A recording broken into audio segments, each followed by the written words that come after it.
By the late stages of World War II, the best propeller-driven fighter planes maxed out around 400 miles per hour. So when a streak of metal began tearing through Allied formations at over 540 miles per hour, it turned top-tier fighters into stationary targets. This was the Me-262.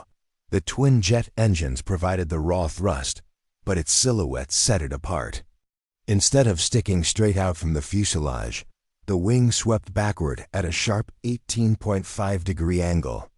You might assume German engineers calculated that precise angle in a wind tunnel to help the aircraft pierce the sound barrier. But they didn't.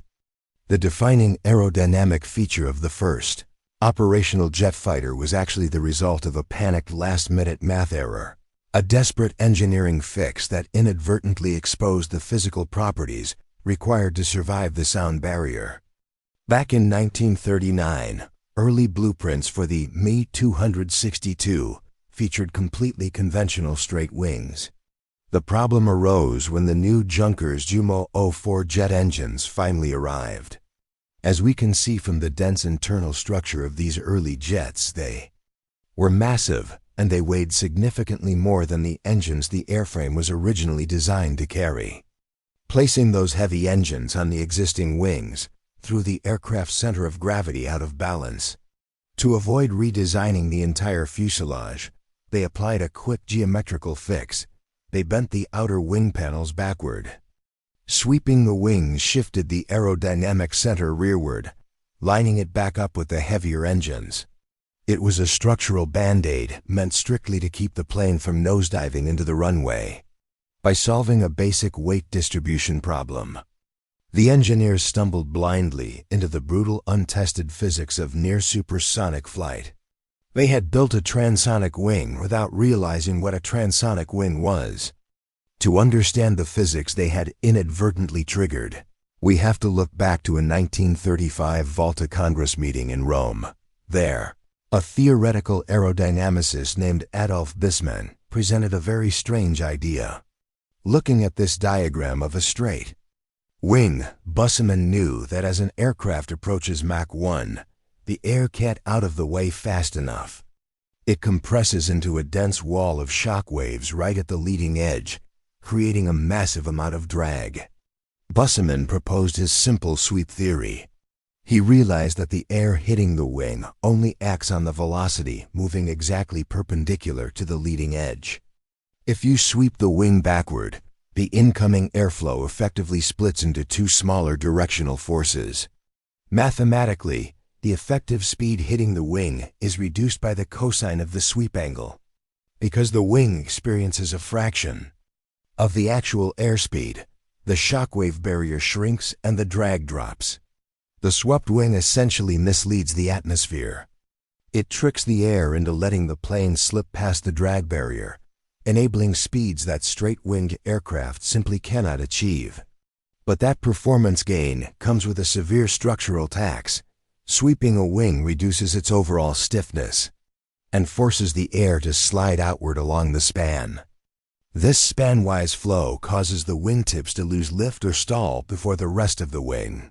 When the tips stall, the nose of the plane pitches up violently, which can cause a fatal crash. To keep the 262 stable at low speeds, the designers added automatic leading edge slats. These were metal strips that popped out along the front of the wing based on air pressure, grabbing enough lift to keep the plane from falling out of the sky during takeoffs and landings. This bizarre combination of traits, massive high-speed energy retention, paired with poor low-speed thrust and dangerous stall characteristics, forced Me-262 pilots to throw out the old dogfighting manuals. They had to invent a combat doctrine known as energy fighting. On the offensive, pilots refused to engage in tight horizontal circles against slower, highly maneuverable propeller planes like the P-51 Mustang. Instead, they used boom and zoom tactics, diving from high altitudes to strike and using their massive momentum to climb vertically back to safety. Defensively, when up against the first generation of post-war Allied jets, the script flipped. Me-262 pilots used those automatic leading-edge slats to their advantage, intentionally bleeding off speed to bait heavier jets into tight turns, where the German plane's lower stall speed gave it the upper hand. Aerial combat was no longer about pulling the tightest circle. Surviving required translating the complex physics of the swept wing into ruthless, calculated energy management. The Me-262 arrived too late and in too few numbers to salvage the collapsing German war effort. But as Allied forces captured its research files through Operation Lusty, the wind tunnel data inside completely overturned the world's models of high-speed flight. In the United States, engineers at North American Aviation took one look at the German data and immediately halted their straight-winged jet fighter program. They redesigned the entire aircraft, giving the new F-86 Sabre a sharp 35-degree sweep and incorporating the 262 slat design. Soviet engineers followed the exact same path. They absorbed the captured axial-flow engine designs and swept-wing research, using it to build the iconic MiG-15. The implications extended far beyond small dogfighters.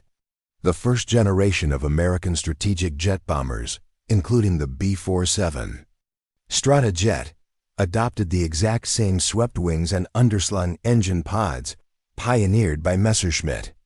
Adolf Bussmann's theoretical math from 1935, ignored for a decade until a design team needed a quick fix for a heavy engine, became the definitive aerodynamic blueprint for the world's emerging superpowers.